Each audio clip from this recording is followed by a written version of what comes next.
Hi, this is Scott Garibay, and today we're going to talk about Dungeons & Dragons, and we're going to talk about Keys from the Golden Vault. And we're going to talk about the first heist in Keys from the Golden Vault. I believe is there 15 in there, or there's between like a dozen and 15 separate heists. And today I want to talk about the Murkmire Stone. Warning, there are spoilers for the Murkmire Stone here. Okay, so let's chop it up. I want to talk about the Murkmire Stone. I want to talk about the first heist in Keys from the Golden Vault, okay? So let me give you a synopsis of it. Let me tell you what it's about, all right? So this is a story about the player characters, okay? That's your four knuckleheads, whoever you got at your table. You love them. I love that they're playing D&D. And you're going to do the best you can to run this adventure for them well, right? And there's a few points where you can punch up, but it's a solid adventure that we can serve up. I think that's correct. I definitely think there's definitely some good uses for this, and we'll talk about that a little bit at the end. But let's talk about what it is. Okay, so this is human professor, okay, with the commoner stat block, all right? And by the way, this is something that Dungeons & Dragons is really doing great. Like assassin, thug, veteran, noble, bandit, right? Veteran. These are really solid, incredibly useful blocks, right? And they can do some really exciting books and saying, hey, here's this noble, and actually, you know, like Dr. Cassie Darren, right?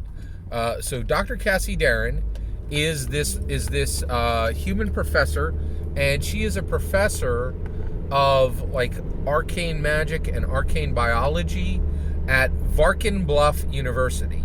And this entire adventure takes place in the Varkin Bluff city. Okay, it's not really a town, it's a city of Varkin Bluff.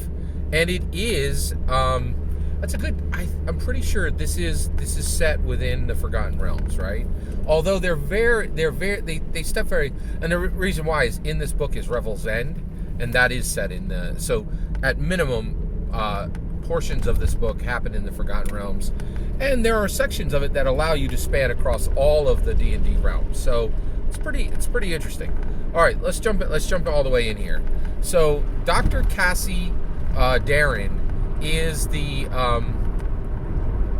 protagonist of this heist, and so she works at the Varkin Bluff University, and she goes and she works and she does like connected work at the Varkin Bluff Historical Museum, okay?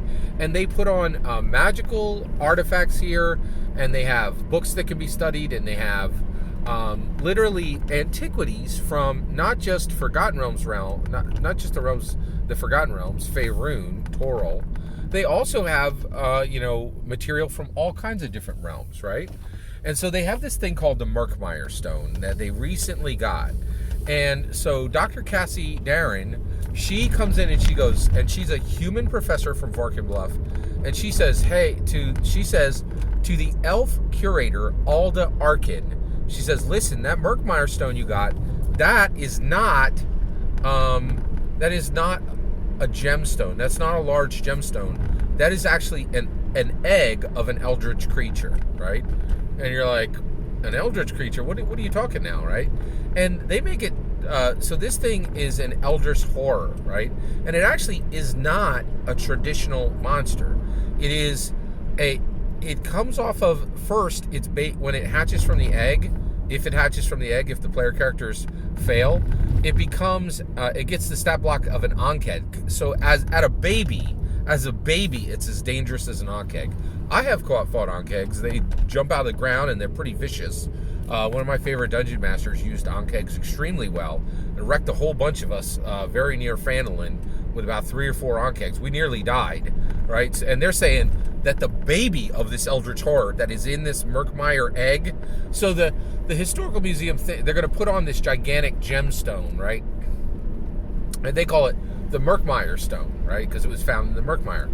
Well, this professor's like, hey, this ain't no stone, man. This is an egg, and it's going to hatch, and the thing in it is going to kill everyone, right? And they're like, you don't have any proof, and so they dismiss her. They dismiss her concerns, and they're like, you can go kick rocks, right? And specifically, this elf curator at the museum is like, nah. And actually, Dr. Cassie Darren does not handle this well, and actually is discredited and loses her job at the university, and then all of her work at the museum is discredited, and so she's no longer connected with the museum. She's no longer connected with the university. Dr. Cassie Darren comes to the player characters who are first level, and she says, "Listen, this thing is going to hatch, and people are going to die. I have 25 gold pieces apiece for each one of you. You can raise that up to like 30 gold pieces if you make the right, persuasion checks." And she's like, "And I have a bag of holding." That's a real cool magic item, right? And she's like, "And I'm going to give it to you guys. And actually, I'm going to give you the bag of holding just to do the job. But I need you to sneak into the museum, and I need you to get that stone and bring it back to me." And then she shows them this box, and she goes, "Listen, this is a crystal-lined box. So I made this box, and I had it sheeted with crystal, and there's like a cavity, and the box seals, and then the Murkmire egg will not continue to hatch. It will be the Murkmire egg. The creature inside will not die, right? But it also will prevent the egg from growing, so it'll keep it in a stasis field, right? So this is kind of almost like a no-kill shelter. Like, we don't want to, what are we going to do with this puppy, with this, pit bull puppy? I don't know. Let's put it in a crystal box." So basically, and it's really interesting that she doesn't want this thing killed, right? She knows it's a horror, but she also doesn't want to kill it. She specifically wants to put it into a situation where it is preserved, right? And I thought that was pretty interesting, right? And Dr. Cassie Darnell is very like, "Oh, the bumbling professor," and it's cool. It's a pretty good adventure. It's a pretty good adventure note, right? And actually, so she's never depicted, but Alda Arkin, the evil historian curator, right? She's actually the secret leader of a evil syndicate who fences historical artifacts, right? And historical objects of significance, right? So she wants to steal this as well. So, and she actually may, and if the dungeon master thinks that the player characters are going to like sail through this, they can actually set up a rival team to try to get it first, and a team of an actual rival adventuring team. And this, I don't know if you know this, but this comes straight out of Exandria. So Call to the Netherdeep really did the best job I'd ever seen at setting up rival adventuring teams. Really, really. And one of the things, too, that I really love is if you pay attention to Dungeons & Dragons now, rather than sticking your head in another Dungeons & Dragons then book, you'll see that they are very carefully, like, they establish one thing in one book, and they use it expertly in the next book. And I love that. I like, rival crews, rival adventure teams, to adjust up the difficulty if you think the difficulty is going to be too low for your player character group. Is, it was set and established in Exandria, and then it was really mastered here in Keys from the Golden Vault. So basically, the player characters get in there, and then the adventure is like, okay, here's a player map of the museum, and here's the dungeon master map of the museum. And what are the dangers? Well, there's a bunch of traps, like literally net traps that fall down. There's animated statues, and there are security guards. This is important. The security guards in the Murkmire Stone, it's called the Murkmire Malevolence, but I'm going to refer to it as the Murkmire Stone. That would have been a better title, I think. So, but the Murkmire Stone, there's like 10 different guards who actually protect the, and I don't think, and actually I think all 10 guards are like on duty, but they're all individually named, which I love that level of detail. And not only do they have individual names, but they're like statted. It's like, hey, here's this, person, and here's what they, and here's their name, here's what their species is, here's what their alignment is. Alignment is back, baby, if you ain't noticed, right? Here's what their block is, right? And so it's just a guard block, right? Which is fine, you know. And then it gives like almost like like an automation on what they do if this happens, what they do if that happens. And I will say this is one area where I wasn't super happy with the book. I was like, there's a lot of detail here. They're like, if you go into section V4, these guards will come out and then they'll attack, and if they're too loud, it'll trigger 1d4 guards to come from this area. And I'm like, I don't need all this. This is a lot of like detail, and it is overly complicated. I think that the Murkmire Stone could have been written. You could have chopped two.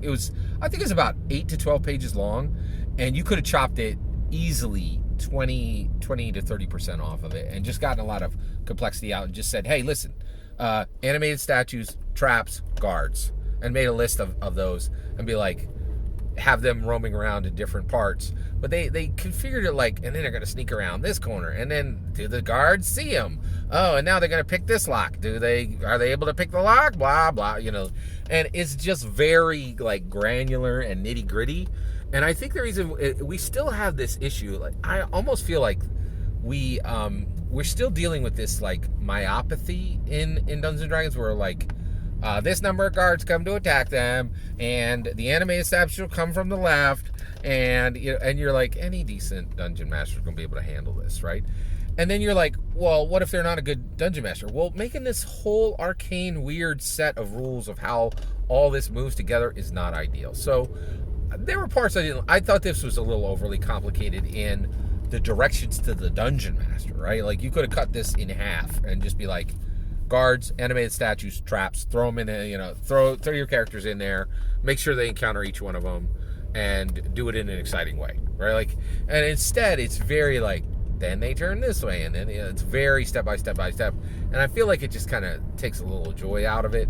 So the Murkmire Stone is a good starting adventure. I really liked it. I really liked Dr. Cassie Darren. She's really exciting. I loved the curator, Aldo Arkin, but I gotta tell you, woo, MCU, man. Like a lot of people are like, it's not the MCU, it's the MCU. Men can do nothing, right?